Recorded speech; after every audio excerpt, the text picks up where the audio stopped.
في المباراة.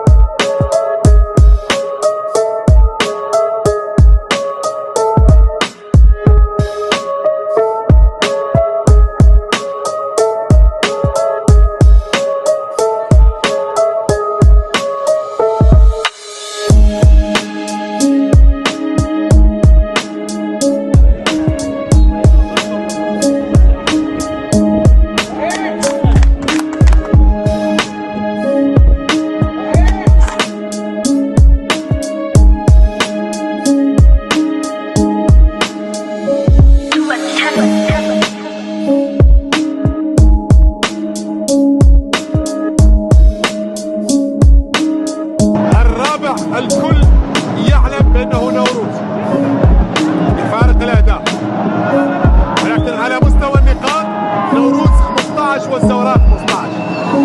الكرة ملعوبة لجهة اليمين للكرة، كرار علي ميثم يحاول، شوف أولاديو قوة جسمانية، هذه خطيرة لمحمد إبراهيم.